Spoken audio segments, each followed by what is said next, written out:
سیاست خارجی تاجیکستان بخصوص در منطقه 100% از روسیه وابسته است. وقتی که این دعواهای بالاخانه‌دار رحمان یک دو مرتبه پوتین اجازه داد که خب تا یک جای خوب برای که یک آبرو ایمیج سیاسی کسب کنی من اجازت میدیم، اما بعد دید که رحمان کمی زیاده روی کرده ایستاده است و پوتین آشکار میخواهد با طالبان رابطه‌اش را خوب کند. دیگر کشورهای آسیای مرکزی هم رحمان حالا در اینجا میخواد یک سیاست مستقلانه نشان دهد که او را در جای خود نشاندند و گفتند که خب دیگر یعنی از همون خط کشیده ما بیرون صحبت نخواهی کرد و رحمان آیسته آیسته آمد خود را در همون قالب جا کرد. اما در عوضش خب طبیعی است که میگوید که مادامی که با طالبان رابطه را خوب کردن میخواهد پس بازم کمک کنید که من مرزهای خود را بیشتر حفاظت کرده توانم. اما سوال اینجا است که از کی؟ وقتی که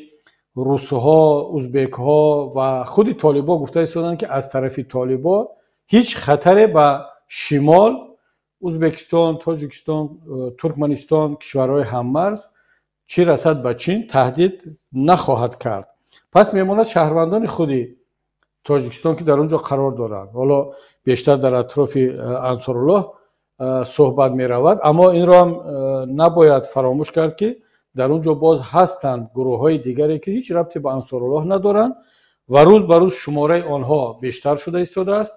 در زمینه بد شدن وضع اقتصادی روسیه، جنگ روسیه با اوکراین، اخراج مهاجرین از اونجا که مردم دیگر جای رفتن ندارند و خیلی ها در داخل وطن مشکلی امنیتی دارند، اینها مجبورند که باز انتخاب کنند یکی از کشورهای منطقه را و بپیوندند به گروه های مسلح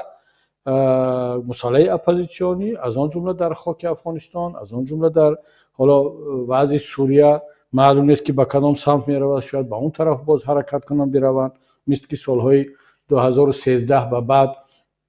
بعد پیدایش داعش خیلی ها هزارها نفر به اون طرف رفتند. و در مجموع ما ببینید ما باید اینها رو در یک به گفت روسا پاکت باید بحث و بررسی کنیم که سیاست در مجموع به کدام سمت رفته ایستاده است. من چند پیش در همین اروپا با بعضی از مسئولین بلندپایه افغانستان که در مخالفت با طالبان قرار دارند ملاقات داشتم. حالا نگویم که از کدام گروه، چون نمیخوام باز مناسبت رحمان رو با آنها بد شود. ملاقات های داشتیم و آنها وقتی که این تحولات اخیر رو در افغانستان و تاجیکستان و وضعیت اپوزیسیون افغانستان و اپوزیسیون تاجیکستان رو بحث و بررسی میکردیم، یک ملاحظه بسیار جالب و عجیب رو به من گفتند. حالا این البته نظری آنها است، من نمیگم که کاملا من به این راضی هستم یا این میتواند واقعیت باشد. اونها یک ناراحتی از ما کردند و بخصوص در این مسئله که چرا یک باره امام علی رحمان سیاست‌هاش 180 درجه تغییر کرد و از اون شعارهای بالاخانه‌دار پایین آمد و دفتر جبهه مقاومت را محدود کرده ایستاده است، فعالیت‌های آنها را بیشتر زیر کنترل گرفته است و رابطه‌اش با طالبان بهتر و بیشتر شده ایستاده است. این دوستان افغانستانی ما یک دعوای بسیار عجیب به ما کردن، گفتن که همش عیب شما هست، یعنی از ما ناراحت و ناراضی بودن. گفتن که چجور این عیب ما است، ما چه ربط دارد به ما، مگر این بر نمیگردد به مناسبت‌های شما با رحمان و با باورها یا اعتمادی از حد زیاد شما با امام علی رحمان که ما از اول شما را هشدار میدادیم که اون کسی که به عهد و پیمان هموطنان خودش به اپوزیسیون تاجیک، به نهضت، به اتحاد نیروهای اپوزیسیون تاجیک و سازشنامه اصلاح را پامال کرد. شما خودتان میدانید و حکومت شما استاد ربانی کفیل بود، احمدشاه مسعود شهید کفیل بودند و با میانجیگری شما و زحمت‌های شما این صلح به دست آمد. امروز شما هم گریزه شدید مثل ما، رفتید با رحمان بستید، کاری داخلی شما، اما با ما چه ربط دارد؟ اونا گفتن که چون شما وقتی که وقتی آخر صحبت را از مبارزه جدی‌تر آغاز کردید و گفتید که با راه‌های دیگر دیپلماتی و رسانه و اینا نمیشود، ملت تاجیک حق دارد مثل همه ملت‌های دیگر از همان نمودهای مبارزه مشروع استفاده برد، این دیگر یک کمی دوشنبه را حکومت رحمان رو به تشویش آورد و بخصوص بعد از آن که طالبان به قدرت رسیدند و بعد از آن که امام علی رحمان در دوشنبه میزبان جبهه مقاومت شد و این صحبت های ما برنامه های جدید اپوزیسیون تاجیک بخصوص پیمان ملی پیدا شد و امام علی رحمان ترسید که خب اگر همون طوری که امام علی رحمان به اپوزیسیون طالبان در دوشنبه جا داده است، اگر طالبان هم در کابل یا در افغانستان به اپوزیسیون تاجیک جا بدهند یک عملی به مثل کنند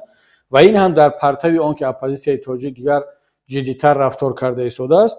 پس برای امام علی رحمان وضعیت خیلی تنگ خواهد شد و با تحلیل این دوستان افغانستانی ما یا همین چیز سبب شد و امام علی رحمان ترسید از آن که این یک همکاری خوب بین حکومت نوی افغانستان و اپوزیسیون تاجیک صورت میگیرد و همون کاری را که امام علی رحمان در دوشنبه میکند در پشتیبانی از اپوزیسیون افغانستان، همون کار را حکومت طالبان عملی به مثل در کابل انجام خواهد داد و این خیلی این رو ترساند رحمان را و آمد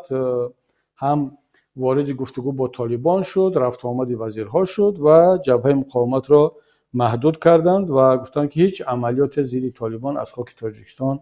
انجام نخواهد کرد، همون طوری که طالبان وعده دادند که از خاک افغانستان هیچ یک اپوزیسیون تاجیک امکانیتی عمل نسبت اون طرف مرز نخواهد داشت. پس از روی تحلیل این دوستان افغانستان مشکلی در رحمان نیست، مشکلی در شکستن عهد و پیمان رحمان نیست و اونا مشکلی رو در ما دیدن که ما سبب شدیم که این برنامه های ما سبب شده است که کار به این حد تغییر کند.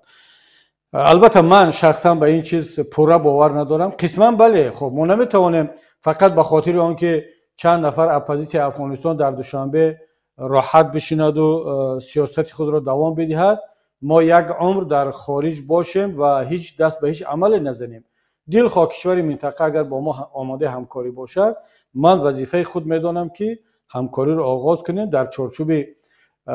هدفهای مشترک برای رسیدن به هدفهای خود و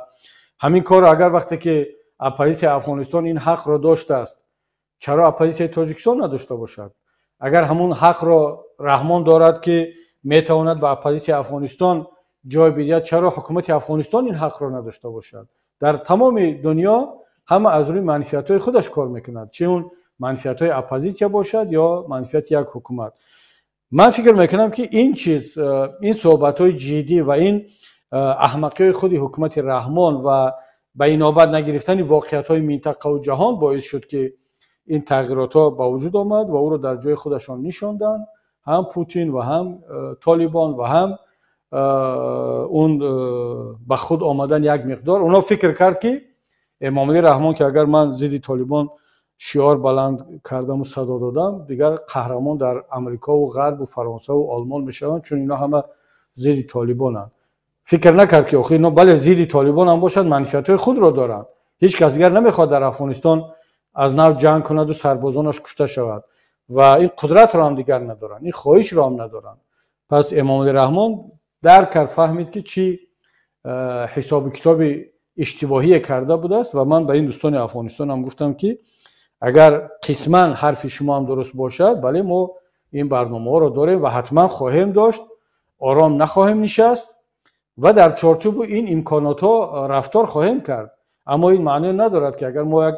نیت کردیم حالا تمام شرایط و وضعیت به سمت میچرخد که گویا اون برنامه‌های ما عملی شوند. این بالاخره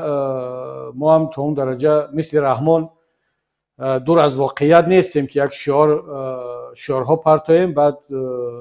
واقعیت ها را به نظر نگیریم. ما واقعیت ها را به نظر میگیریم. ما میدونیم که حکومت افغانستان، طالبان هم چندان آماده همکاری با یگان اپوزیسیون در دنیا نیستند. حتی همون انصارالله، حتی همون کسانی هم که در وقتش برای به قدرت رسیدن طالبان کمک کرده بودند، امروز با آنها هم چندان آزادی عمل داده نمی شود. چه رسد به ما که اصلا ما هیچ همکاری با طالبان در وقت مبارزه اونها نداشته. فقط همین که چند احمقی را حکومت امامزاده رحمان نسبت طالبان میکند، ما به همین امیدوار باشیم که اکنون حاضر طالبان میاند و به اپوزیسیون تاجیک هم کمک میکنند. نه، اصلا چنین نباید که خیال خام داشت، یک فانتزیای دور از واقعیت داشت. هم طالب، هم حکومت رحمان، هم ایران، هم ترکیه، هم روسیه، هم غرب دنبال منفعت‌های خودشان هستند. در اون جای دیدند که منفعت‌های خودشان با منفعت‌های ما در یک مرحله کوتاه هم باشد به هم راست میآیند، همکاری خواهند کرد. ما هم باید همچون ملت تاجیک دنبال منفعت‌های خود باشیم، دنبال هدف‌های ملی خودمان باشیم، نه همکاری با دیگران رو رد کنیم. اما این به معنای نیست که با دیگران همکاری میکنیم گفته منفعت‌های ملت و دولت و مبارزه خودمان رو تابع منفعت‌های کدام یک کشوری همسایه دیگر کرده باشیم.